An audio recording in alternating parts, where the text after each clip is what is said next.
So it's advances in AI, and it kept its name because that's what's going on. We get advances in AI all the time. That's number one. Number two, here is the link to this advances in AI, and I'm giving you that link on the chat.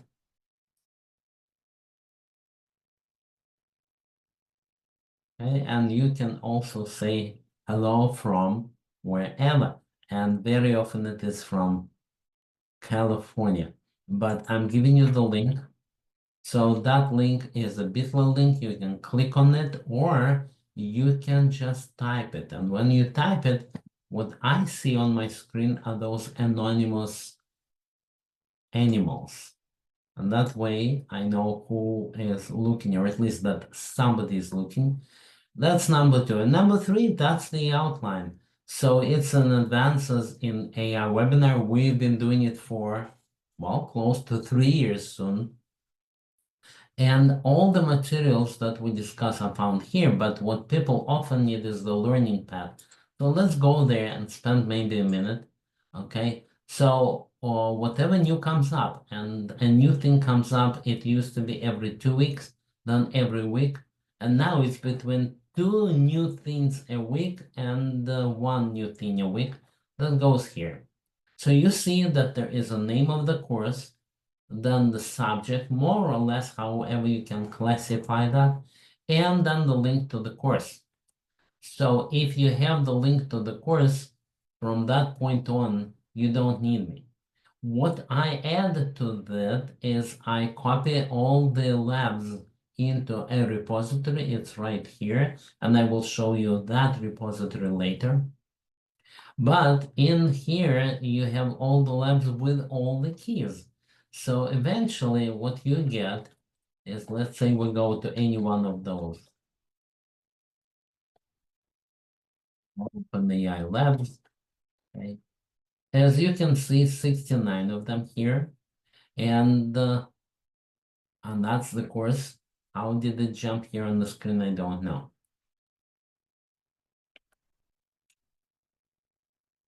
I don't need that right now. Okay, so if we're here and we look one of the latest, let's go into evaluating agents, for example.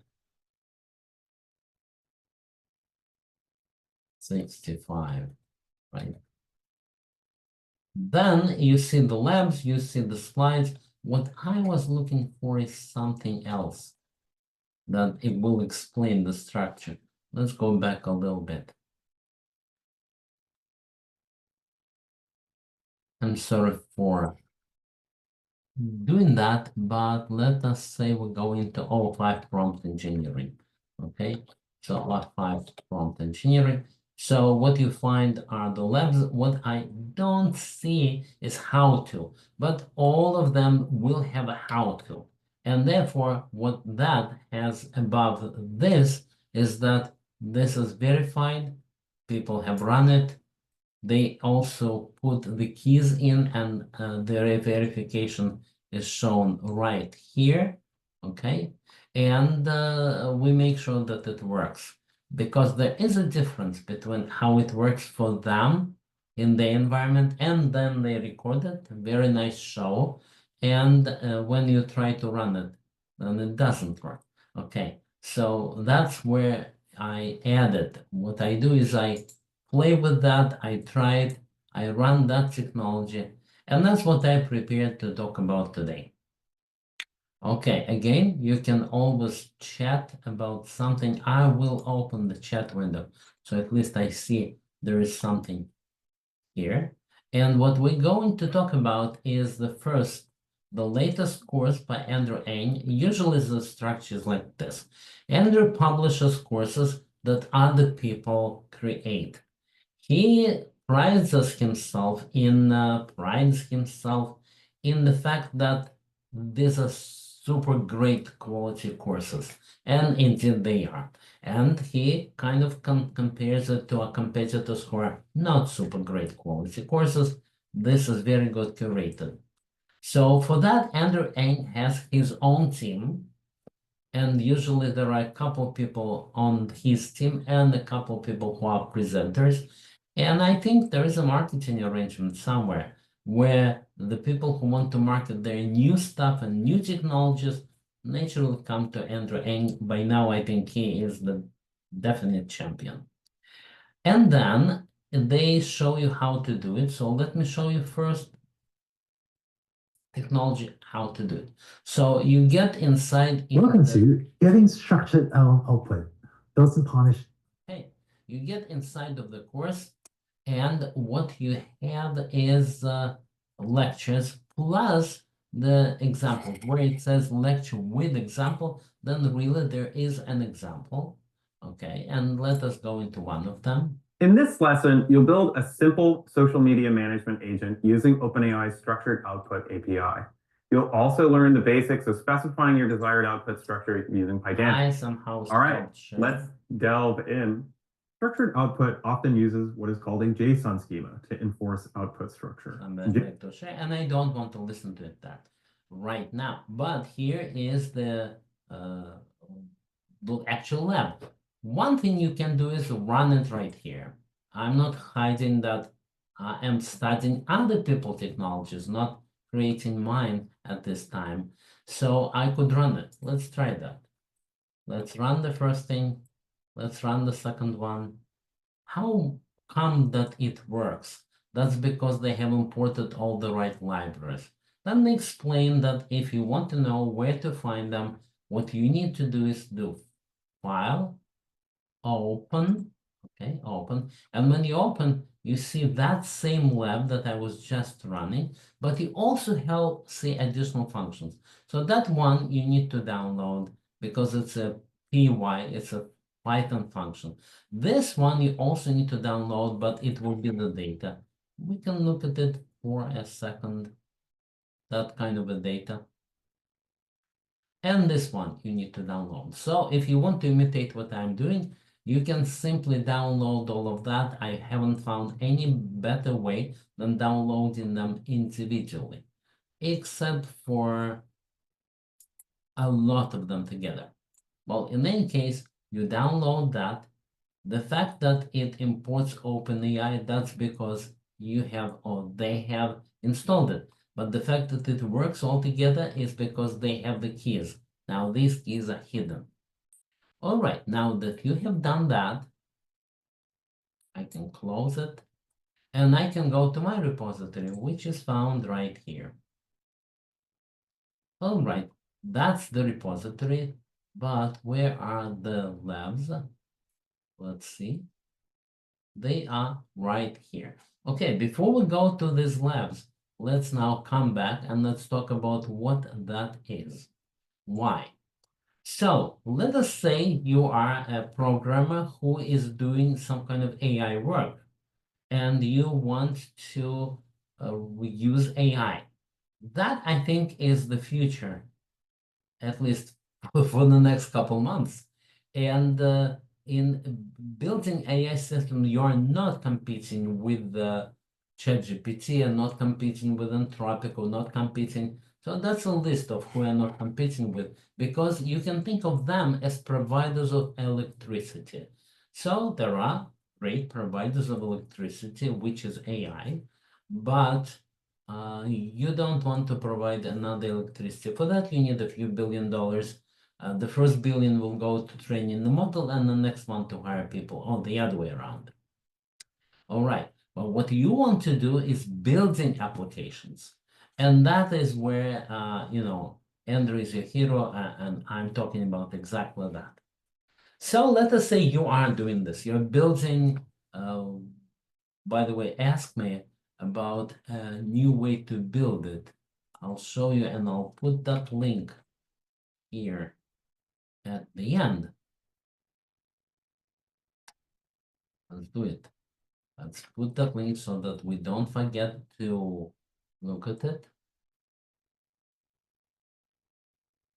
If we have the time, okay? But going back here, you want to build an application. That is, I think, what is fun today in the world. I just saw a little blurb. Somebody was talking about an Apple, what he called a startup idea, start building AI apps. I don't understand because I didn't even listen to the end. That's what the world is doing for the last 2 years. That's not a new great idea. All right, and let us say you are that. You are a programmer, maybe a startup who's building AI apps. And what you do, and I spoke to some people that I teach, what do? They stick this electricity inside of their systems. It's no more fun to give people the application that can talk. It can do that. But what is fun is that you want to integrate it. So the people that I spoke to, they use AI for customer support. So you need a screen where the customer, or maybe not even the customer, but instead the support agent, he talks to his own database. And because it is AI, that agent can talk to the database in a very smart way. It can also connect to his customer account, to his documents. And since it is AI and probably RAG architecture, then he can ask questions that his customer is asking, well, and on and on and on. And you see, it's like there is no end to how many electrical toys you can build. All right, so you're doing that, but then you're discovering an interesting problem. It comes with the solution, by the way. So the problem is that you want an output that will be a good feedback to your application. When I talk to ChatGPT, okay, let's talk to ChatGPT. And let's ask it a question. How to guarantee that my output from AI system will feedback into my system, and my system will understand it.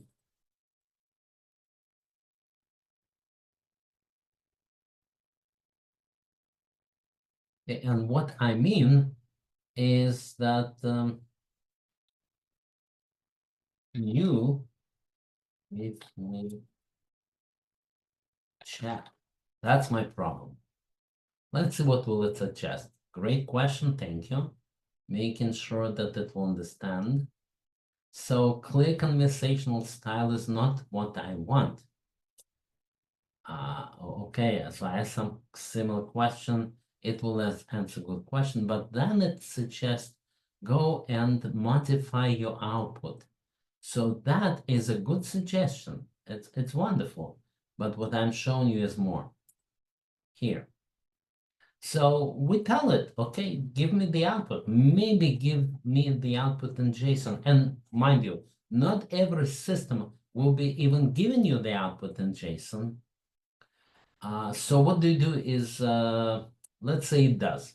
And then you need to parse this JSON. So regex, regular expressions would be one way. And I have seen people who just plainly code and extract it. But we're dealing with the AI age. So question is there anything better? Is there any way for me to ask a question of AI? And AI is famous for varying its answer. So who knows what will come back? Is there any way to ask it, first of all, give me the JSON output? And secondly, well, it should make sense to me. It should be something that will not break my system when I feed it your answer. This is where dot text comes in. What is dot text? That's what this is about, and it will give you a way. There will be multiple steps. I'll show you the step. It will give you a way to guarantee that what comes back can be transformed, and now it will fit like the famous square peg into triangular hole or something like that will not happen. That component is called instructor. Instructor is an open source component that is manufactured by .text. So, well, you know what we can do? We can software startup. Is there such a thing? No. And why am I asking Google? I shouldn't be. That is an old mistake. Is a company and an open source library. Tell me more. But don't fantasize, don't hallucinate. Okay, no, that's not what I mean. Sorry, you don't know. All right, so forget it. I'll just tell you. Going back here. So Instructor is this open source library that will make sure that it will do the best thing under the circumstances. It will say, give me the output, give it to me this way. It will verify that it's the right way. If it is not, it will reprompt. It will say, no, didn't work. Okay, try again, give you more instructions. Let's go and let's look at the labs. They are right here. We were actually there. We were already looking at it in another tab, but that's okay. So what we're going to do, and I'm using the nice fact that GitHub understands notebooks. So what we're going to do is import the right libraries. In the real life, in this one, I will also have to add how to run the first time and how to run the second time, where I will explain how to do it. Also, how to add your keys. But after that, you can define the structure that you want. So for that, you need to talk to it in a more structured way than I'm just attempting to chat. And as you saw, I tried to chat, it didn't quite work. So you need to specify who you are, what's your role, what is its role, specify exactly which model we're going to run, and that's GPT-4 mini, okay? And note one interesting thing. Everybody is talking about AI. Practically, when they do the lab, it is GPT-4. And everybody is talking about, oh, I can use any model, which is true. I trust you. You can. But in real life, they all use this one. Okay, so we have that, but then let's try to become more structured. And that is where we're becoming more structured. So we create a class that will hold our information. We then create how do you supply additional information, mentions, then how do you analyze those mentions, and now you try that. That's kind of a hello world application in the dot text. That is number one. Now, number two or three here, we are going to retry. Who will be retrying? That's our component, the instructor. Therefore, we instruct component, which has to be installed prior. And then we are going to say, I'm adding instructor to my interaction with AI. I am going to something, for example, calendar, okay? So I'm creating a calendar event, but then I'm telling it how to regenerate the answer if it doesn't fit to my purpose. That's how you regenerate and that's how you formulate your prompt. The prompt is make a calendar event, respond in JSON with event name, date, list of participants, and the address. So all of that you would have to do as a programmer, as a developer, anyway. But now we're automating that. That's the difference. So we never know which model is in the backend and what it will do, and that is what takes care of that. So we're saying that was the response, please retry, and if that fails, you can still do something. Okay, so understand the basic idea. We are not going to debug on screen. Instead, we will ask it to debug in the back end. All right, step number 3 or 4.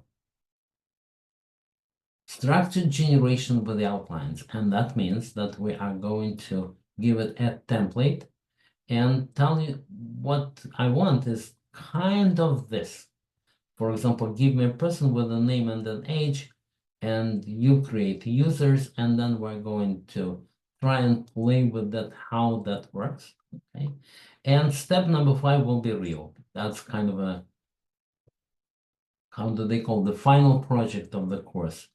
Now we can do more. I said generate JSON. What if it doesn't generate JSON? So what I can do in that case, how can I make sure that it generates at least some kind of output? And we're going to play with phone and we'll tell it, give me the phone. And whatever format you will use, I will be able to analyze it. So I indeed will use the regex, and I will also force you into doing exactly what I need.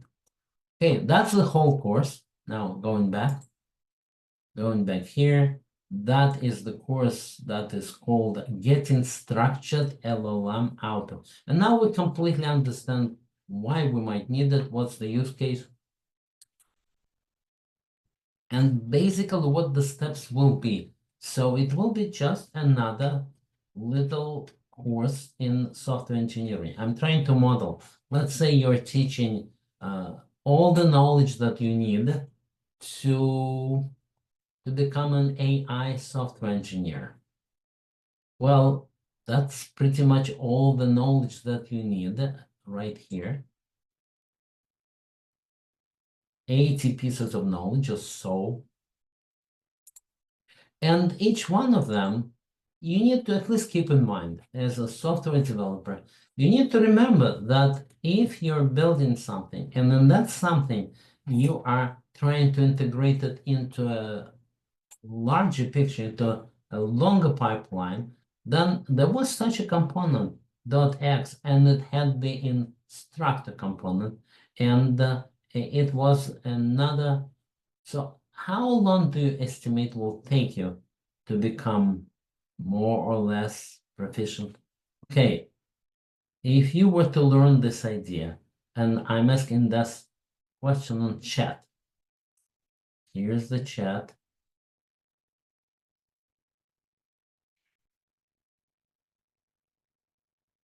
How long will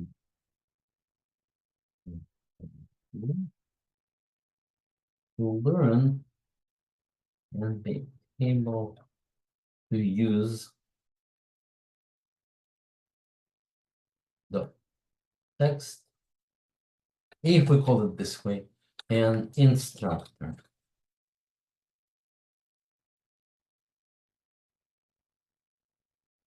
So if I was to learn that, I would of course go through the labs. And there are how many labs? 5. So each labs will take you maybe half an hour to an hour. But that would be only the beginning, because you cannot say you really know the thing before you try it somewhere. So you would want to have one project, at least one project under your belt. So that will be at least as much. Okay, so let's say 10 hours total. Now we know that the developer doesn't get to code more than, I think, 2 hours a day. Heavy duty coding, he never gets the time. So at 2 hours a day, that will be 5 days. So Lance says, I'd say each lab looked like an hour. Yes, I agree totally, right? Even though it's there and you could click through that.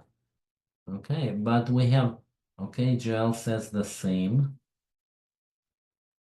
So we more or less agree. We're kind of planning an implementation meeting, and we more or less agree that each is 5 hours.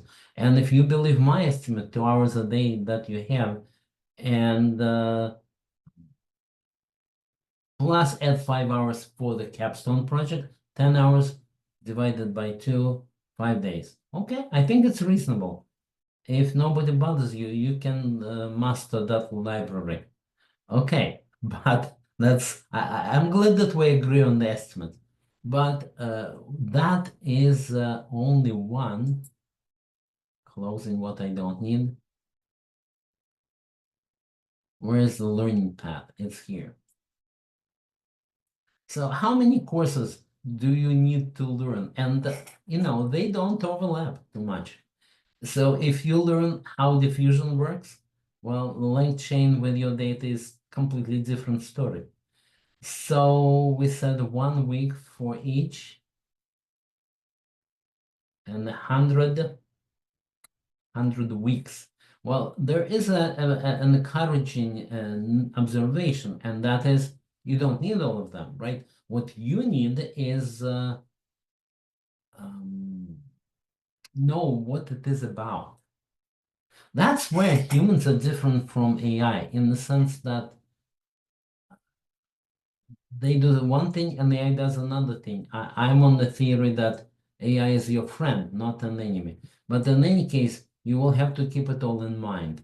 Yeah, it can also keep it all in mind, but that's taking us too far about who is who. What's important is that you will have to know, and you will have to lead. You will have to be the taskmaster, at least today, for AI. And to be a taskmaster, I think I would say 1 hour for each course. Okay, that's hard work, but 1 hour. So you would need 100 hours. Okay, that's an estimate of what you would need to become an implementer. Second step, okay, now you know you're implementing with the right technology and you're not looking stupid in the meeting where they say, but you don't know that library. Okay, so if so, 100 hours and you can say, well, I more or less know all about it. And then if you want to go deeper, we saw what it is. All right. So that is what I wanted to show for that piece of knowledge. Okay. And let's go and discuss other things. And thank you for your feedback. That was wonderful. Okay. So one person noticed last time, and I apologize, I don't record who did it, but that person, he or she, said that you can input your prompts formatted, and that ties very nicely in what we were doing. You can output your prompts or output your results formatted, and .text is your helper. But you can also input the prompts formatted, and in fact, you can do it in JSON. So that will make your prompts better, and you don't rely on did I say it right or did I not say it right. Let's see, I asked ChatGPT. Yes, I'm using ChatGPT to generate my answer. But as you see, we work together on that. So number one, yes, you can do it. You can formulate your prompts like that. And the good thing is that you don't need to tell it, that's how I'm going to generate the prompts. You just give it the prompts and you can give it as a structure. It will understand your structure pretty well. Now you can generate it in more structured way, and then they go about that. That is very nice. You can rely on that better and you can reuse it in other places. Okay, great. Then the question was that sometimes I use not HTML but YAML. Well, all it can say is, of course, absolutely agree. It's programmed to be very enthusiastic. It's not caustic. It is caustic in some science fiction that you put intend to harm to the max, for example. But this AI is very nice. So that's the answer. Yes, you can do it. It's a good idea. And that ties very nicely into what Andrew Ng says on his This Week. He talks about how do you engineer prompts? So he introduces a new term, and the new term is mega prompt. And today, when you can say very long things to ChatGPT in the millions, it makes sense. And then Andrew says, don't get carried away. That's his advice. Start with a not necessarily simple, but primitive prompt. He calls it something like, I don't know, the idea is primitive. So all of these ways are valid under some circumstances. So sometimes it's good to talk in JSON.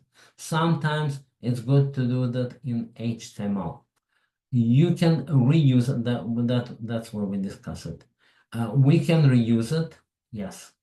Another thing that last time we were talking about is there any recommendation to create PRD in Replit? That's because we were looking at Replit as a framework that allows you to write no code, but instead it will generate all the code.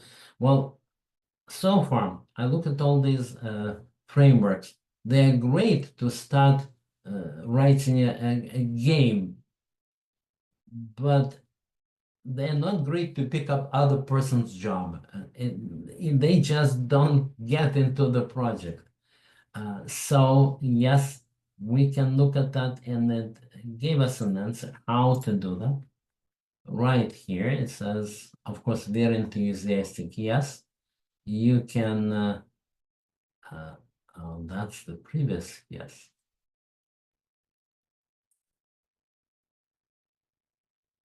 Let's see, it's that answer, right? It's right here, right?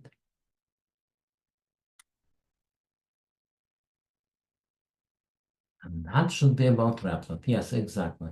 Replit. So yes, you can build structures. The problem is the answer was yes. So that person who asked the question, what are the best practices?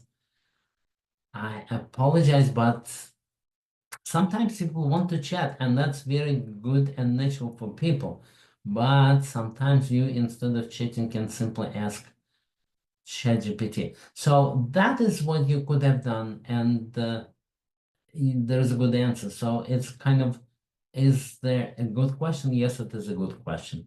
Do you have the recommendation? Yes, I have recommendations. Can Mark, can I use these recommendations for you? Yes. So I apologize for not going too deeply into that. Instead, you can simply click on the link. I hope I asked the questions correctly, but in any case, that is your answer. And so the last thing that I wanted to discuss is this. Let us close all of those guys.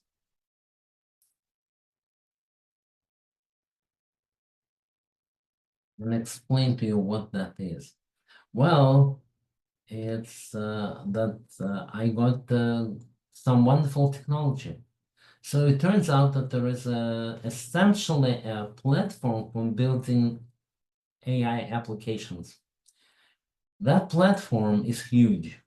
So I'm very interested in that because what I claim is that I know how to build humongous AI applications, but it's kind of maybe I'm a liar, who knows? Or maybe I think I know how to, but I don't. Well, those guys got in touch, I'm telling you honestly, and they said, we have such a thing. You can build an LLM operations. And then they talk about this and they remove their company name because they say, we want you to own the technology kind of for implementation. So I'll tell you what they have. They have the what was Hadoop. So they have the big data platform. They also have Spark and all the other tools that you would expect. They also have the competitor to Google. What's the name of the database that's transactional, all size SQL? I always forget it. So, chat, tell me transact.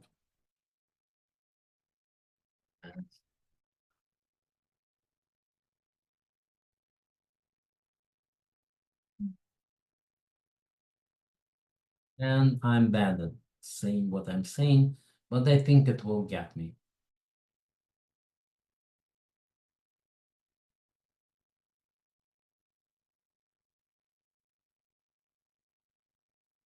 Well, I was too bad. It's thinking. Well, forget it. Maybe somebody knows which one I mean. Here, not Hadoop, Lens, not Cassandra, but this Travotian, or no, not the BigQuery. Okay, I'm sorry, I cannot formulate. We'll get it.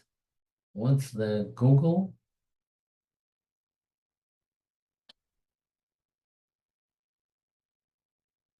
What are these? Okay. Middle transaction statement. Controlled.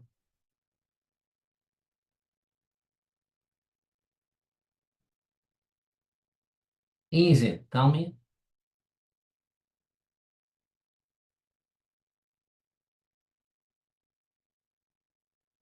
Spanner. That's what it is. Not an intuitive name, I would say. Spanner. That's what it was. Thank you. Only other structured, very important. Spanner is really based on HBase, but it's very complicated because HBase doesn't give you SQL and transactions and triggers.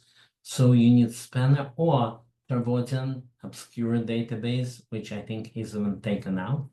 And there are not too many competitors. So in any case, they have that. Do they have a NoSQL database? Of course they do. Do they have a transactional? Yes, they do. Do they have the keyword search database? Yes, they do. And finally, do they have the vector database, which will give you searching by meaning? The answer, yes, they do. That's what all they have. Well, I'm ready to do some fun stuff with that. Bring me a client. All right, that's what I wanted to show you guys. And I'm open to questions now. Let me do this. Let me stop share.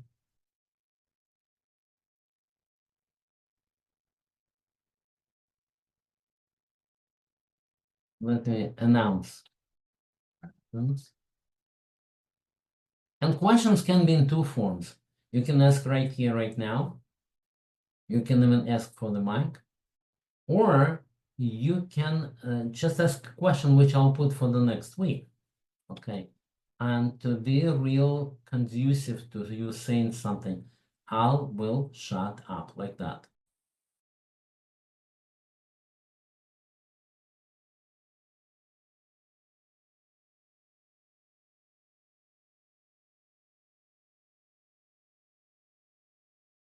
Okay, well, I will take it as a compliment.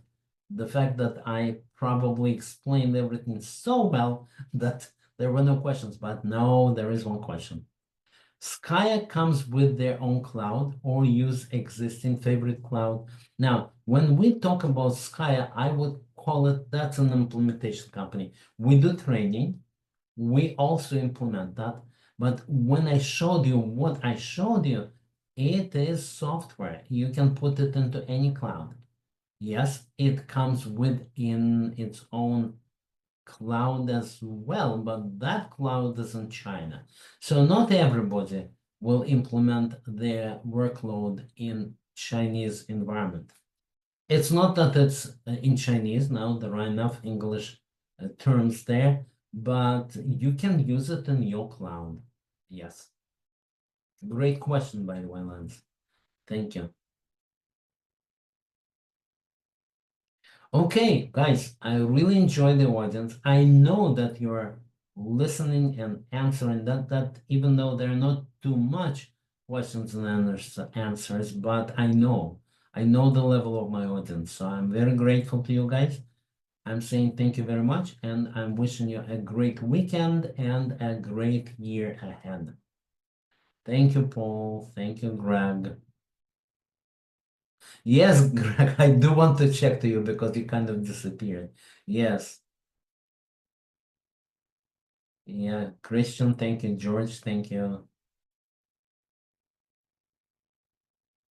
All right, everybody, be well. Saying goodbye for now.